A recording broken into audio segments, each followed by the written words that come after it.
Hello, before we get started, I wanted to let you know that this podcast is brought to you by Human Restoration Project's fantastic patrons. All of our work, which includes free resources, materials, and this podcast, are available for free due to our Patreon supporters, 3 of whom are Dylan Wintz, Nadine Lay, and Paul Kim.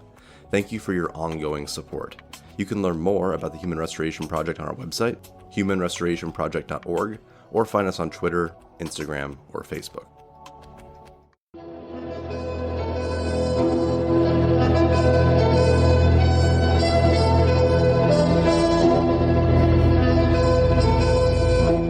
Hello and welcome to Season 3, Episode 24 of Things Fall Apart, our podcast of the Human Restoration Project. My name is Chris, and I'm a high school digital media instructor from Ohio.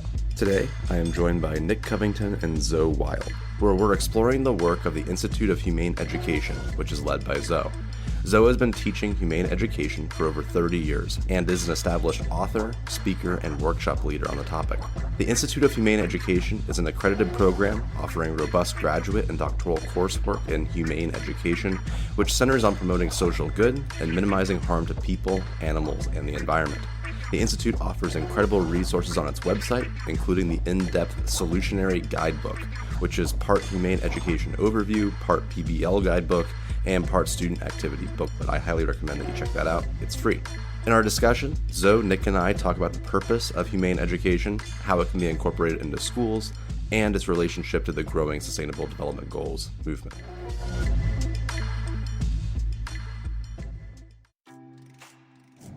Sometimes the world's problems can feel overwhelming. And it often seems like we can't agree on anything. But we know how to look at problems and solve them, don't we, Poppy? Take a look through these solutionary lenses. Solutionaries see how problems connect to one another. They do research. They map out the systems that perpetuate problems, learn about who is harmed and who benefits, and engage in some serious critical thinking.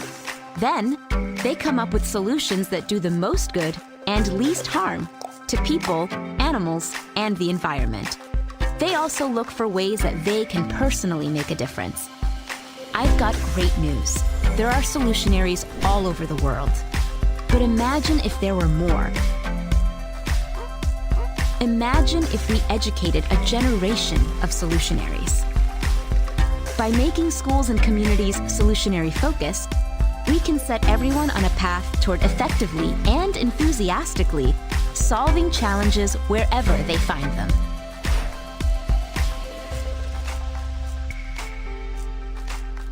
I co-founded the Institute for Humane Education in 1996, and the goal was to help other people to become humane educators. So I'd been a humane educator teaching about the interconnected issues of human rights and animal protection and environmental preservation, going into schools, doing after-school clubs and assembly programs and classroom presentations. And we were reaching, my program, which was in the Philadelphia area, was reaching about 10,000 students a year. And that sounds like a lot, but it was always a one-off. Even an after-school club, there's only so long that you're gonna, or so much time that you could reach people. And I thought we really needed for humane education to be embedded in the curriculum. And so I co-founded the Institute with a couple of goals. One was to train people to be humane educators and to have teachers infuse their curriculum with these real world issues. And another was to advance the movement in the public eye. And then finally, I also hoped that we would deliver humane education directly to students. And what ended up happening is we really focused mostly on those first two things because, we're a small organization. And so we created the first graduate programs in humane education in the United States. They're offered online through an affiliation with Antioch University, New England. And we created workshops and then online courses and a resource center. So we have hundreds of free downloadable resources for not just educators, but also activists who want to teach about issues. And so that's what we've been doing for all these years. And now we're focusing more on making our work really accessible to students, even though we are not going in directly. We are producing materials that are enabling more and more students to really do our work in a very cohesive fashion. Yeah, I mean, the level of detail across all of your work is really impressive. Do you want to briefly talk about what it means to be a humane educator? Like what all goes into that? Sure. And then maybe I'll talk about what it means to be a solutionary, which ultimately the goal of humane educators is to prepare their students to be solutionaries. So that requires that they both get defined.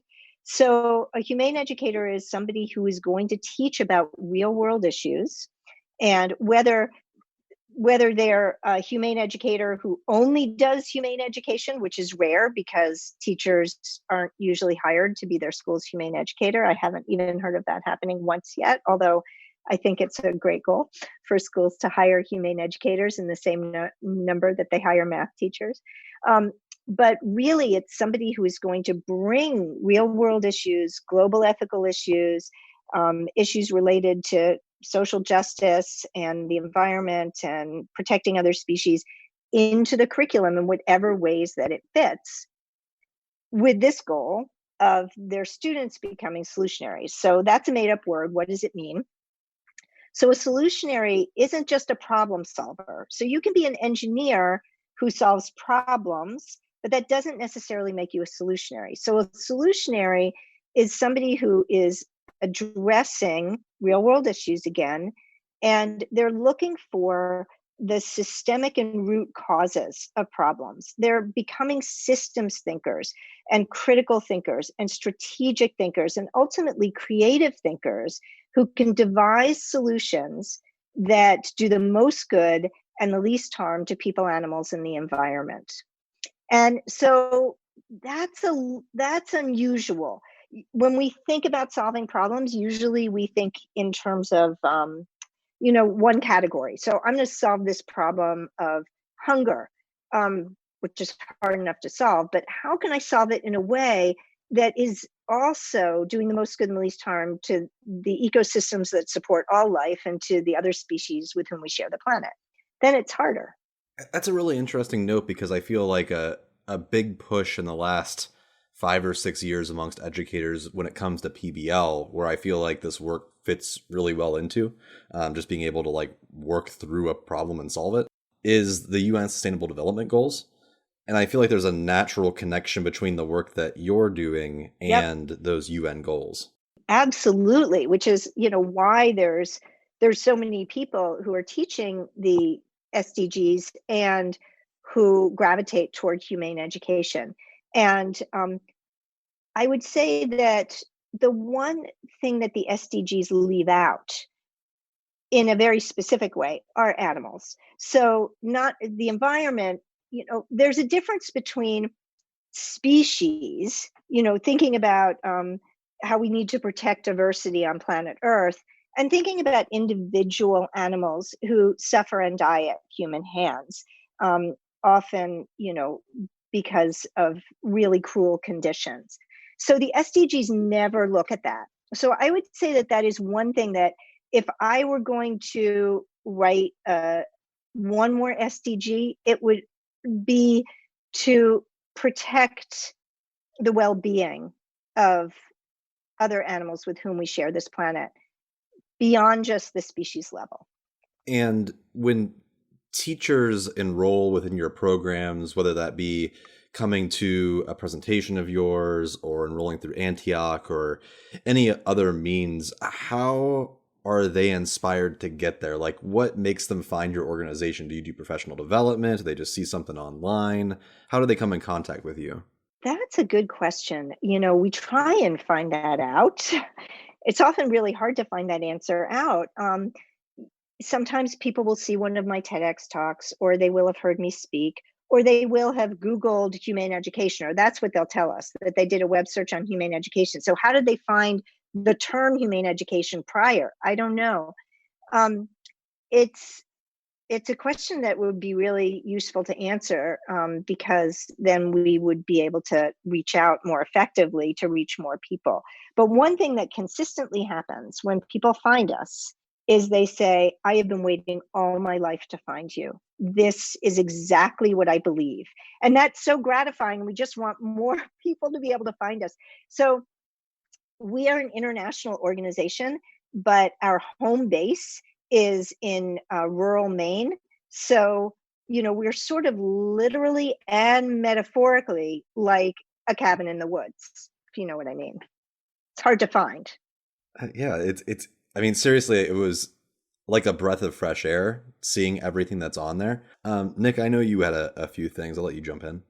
Yeah, just to kind of build off of that, Zoe, because I think what's crazy is that I kind of came across you and your work through Julia Fliss, and that mutual kind of connection that we have, and it's interesting, since she was kind of my into those the Teach SDG circles, and that's something that this year I've been really learning more about and working to implement in my classroom as well.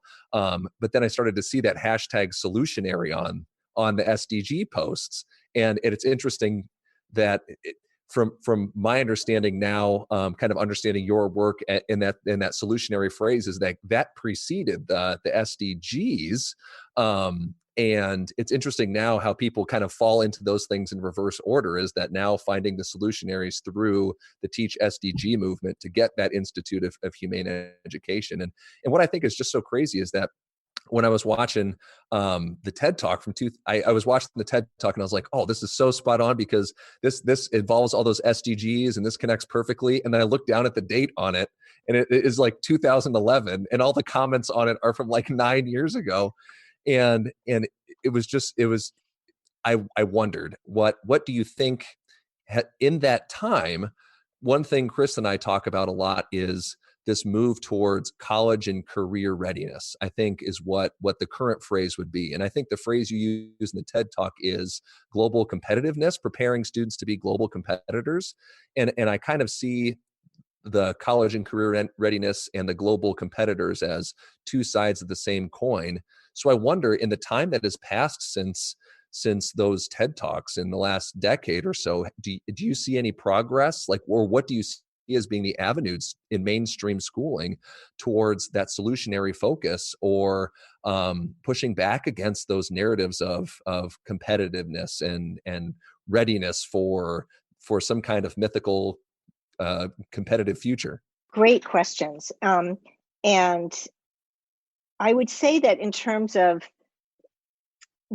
schools in general, we have a really long way to go. I had hoped it wouldn't take this long.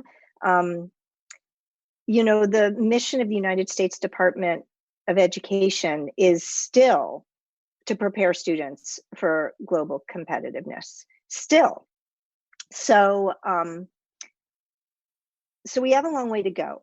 However, at the same time, I'm seeing all of these shifts and exciting things happening, like Teach SDGs. I mean, that is a huge movement.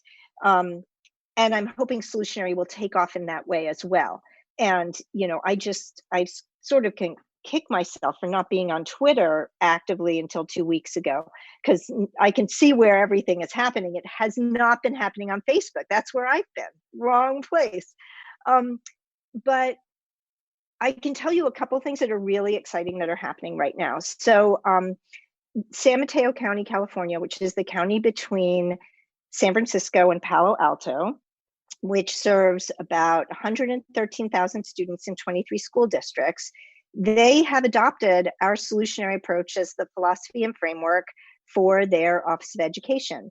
So their professional development is oriented toward preparing their teachers to teach their students to be solutionary. So last summer, they had 5 summer institutes.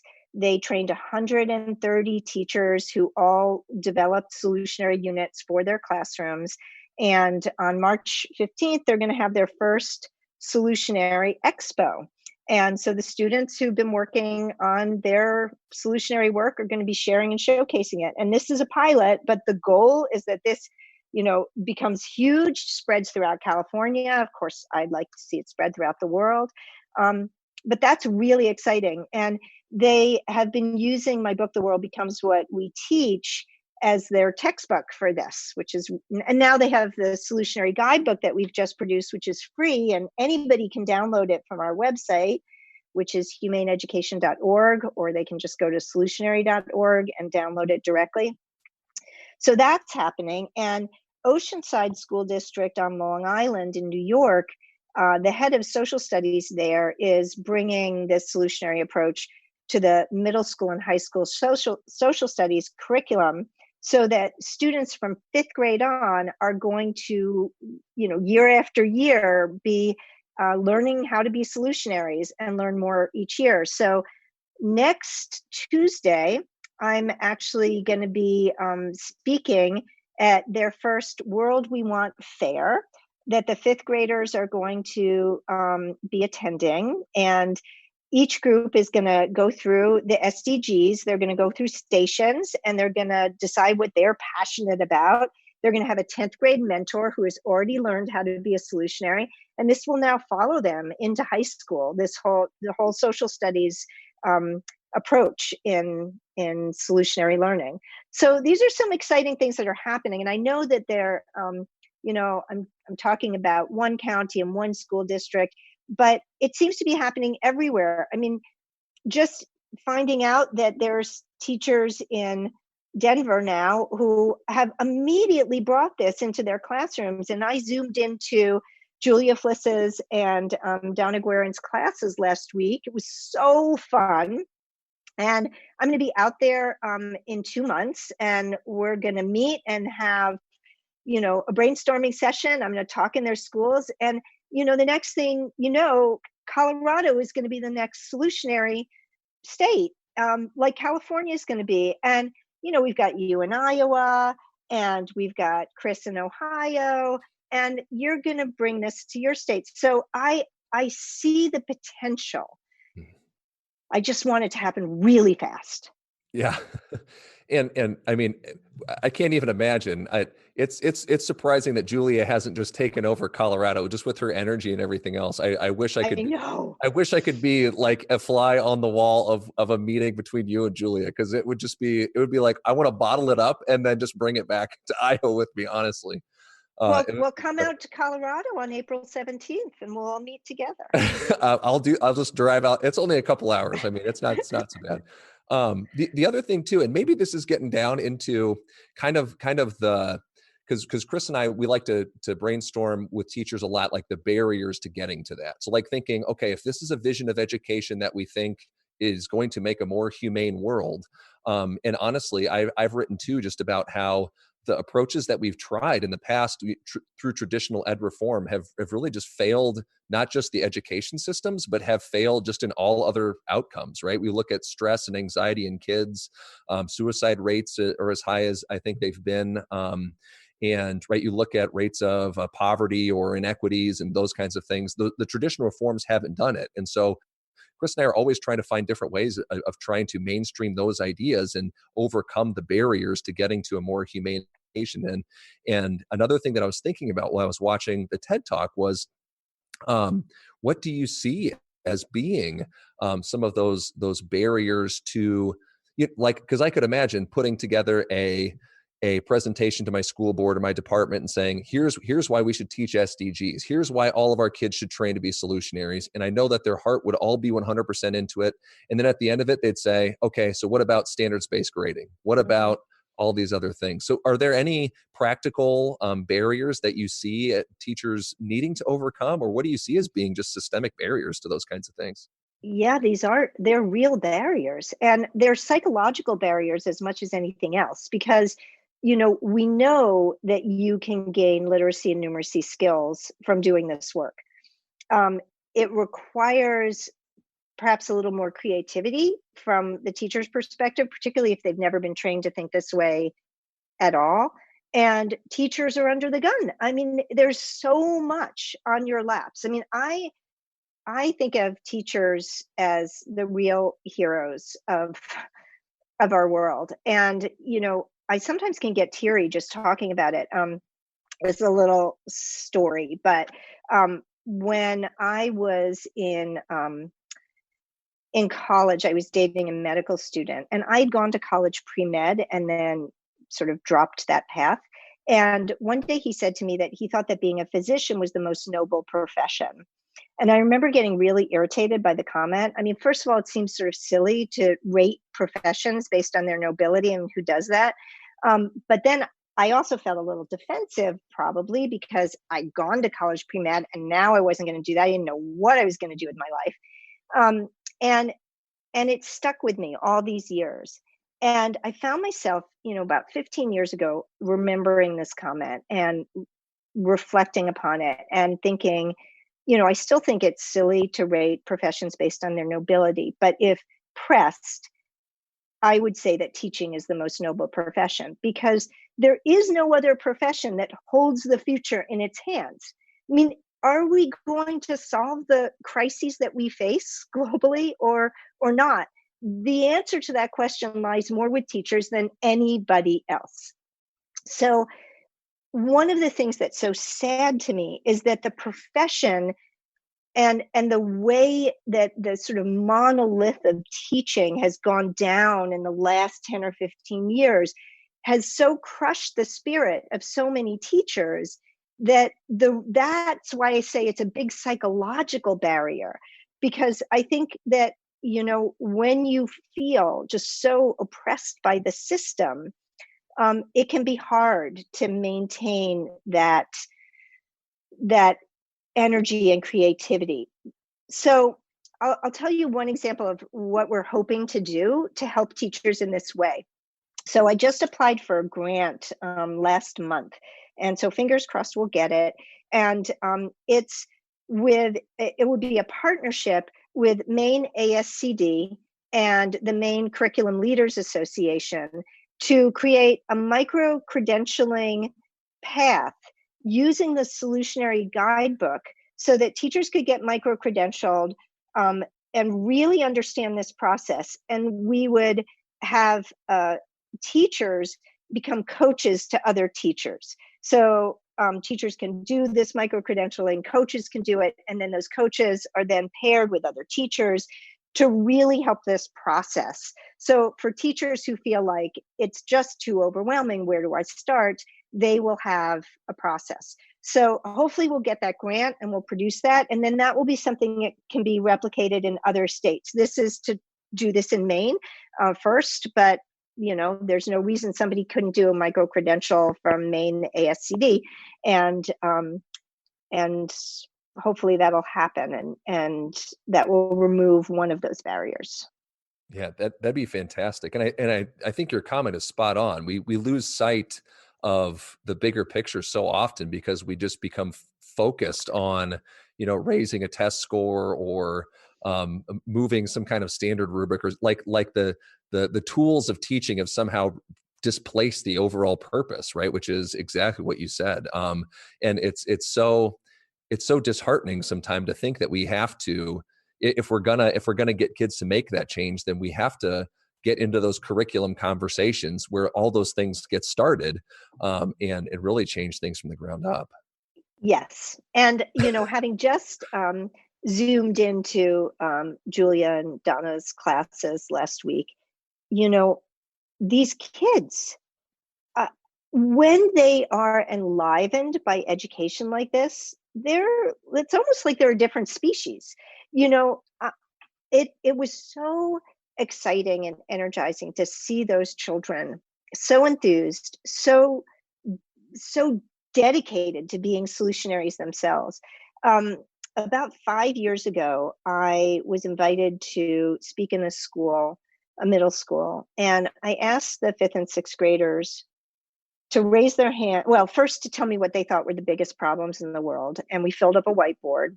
One, 10-year-old boy said sex trafficking. They're not learning this in school. This is what these children know. I mean, what you were just talking about, these kids know so much. And when I asked them to raise their hands if they thought we could solve these problems, only 5 out of 45 kids raised their hands. They just didn't believe that they could solve them. So the next year, I was speaking to a group of fifth graders in Guadalajara, Mexico, in an international school. And when I got there, I didn't know I was going to be speaking to the fifth graders. So they invited me, and I thought, oh, I'm just going to ask them, to raise their hands if they thought we could solve the problems in the world. And every hand flew up. And what was different was that they were being taught in age-appropriate ways about problems in the world, and they were solving them. So they already had solar panels on their school. They had built a compost system. They were making all these changes. They knew problems could be solved because they were solving them.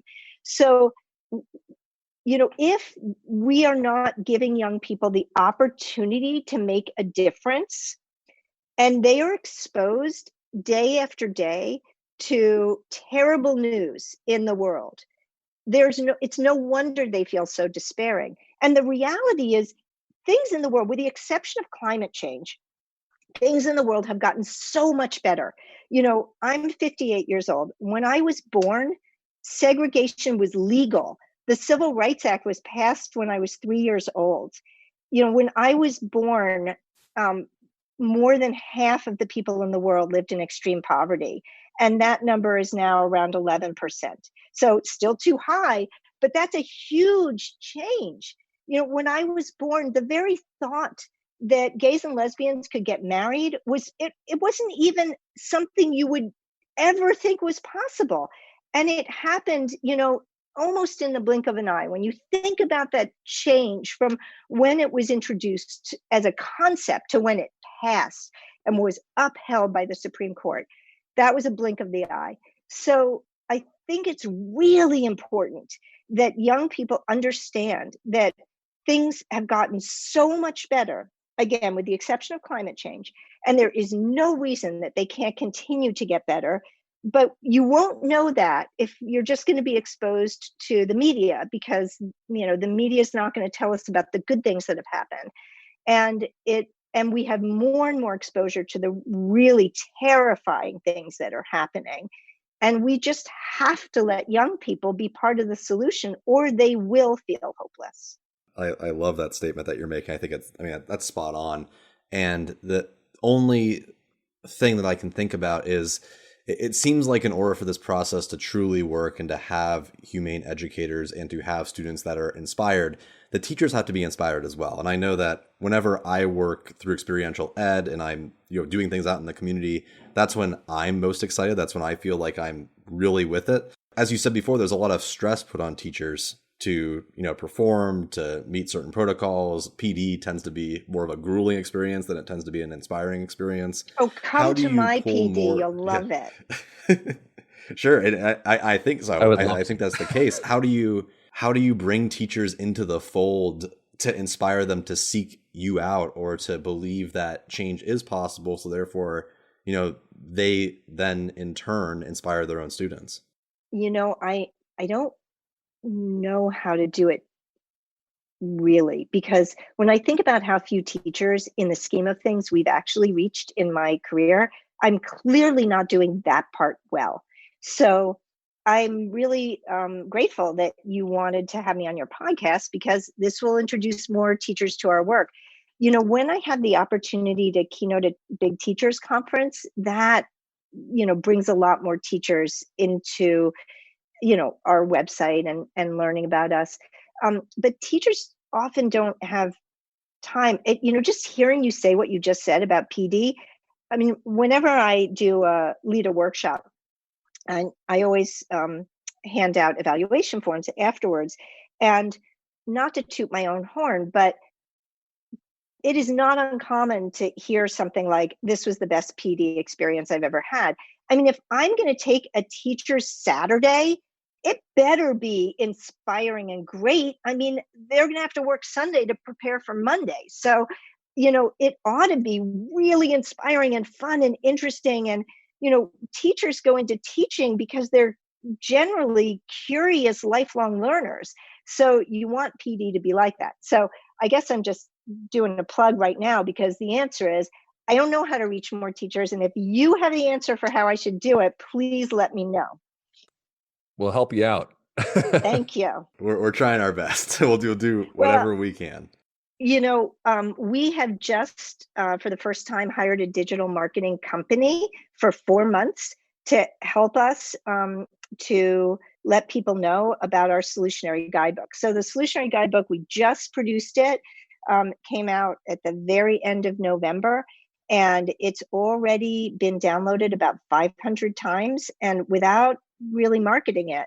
And so, it's a free download. My hope is just, if we can really spread the word and people get excited about this, then maybe all that it took was just hiring a good digital marketing company. As kind of a final question here, where can people learn more? How can they get involved? What would you suggest that they do first in order to learn about the Institute for Humane Education? So they can come to our website, humaneeducation.org, and the first thing they can do is click on a 90-second video right on the homepage, and it really provides the concept of what is a solutionary, what would it look like if we could educate the solutionary generation. And then, we have loads of resources in our Center for Solutionary Change. We have a free resource center. We have a solutionary unit that is for target of 9th grade. And we have the solutionary guidebook. All of our resources are free. And my books aren't free, but all the other resources are free. And there's so much information there. So I hope people will go and visit. And, for those people who are looking for a graduate program and they want to get an MEd degree or an MA degree, or now in May, we're launching an EDD degree with Antioch. I can pretty much say that virtually everybody who's in our grad program, what they say about it is amazing, that it's utterly life-changing. The community is incredible, and it's online, so can do it from anywhere. Thank you again for listening to Things Fall Apart from the Human Restoration Project. I hope that this conversation leaves you inspired and ready to push the progressive envelope of education. You can learn more about progressive education, support our cause, and stay tuned to this podcast and other updates on our website at humanrestorationproject.org.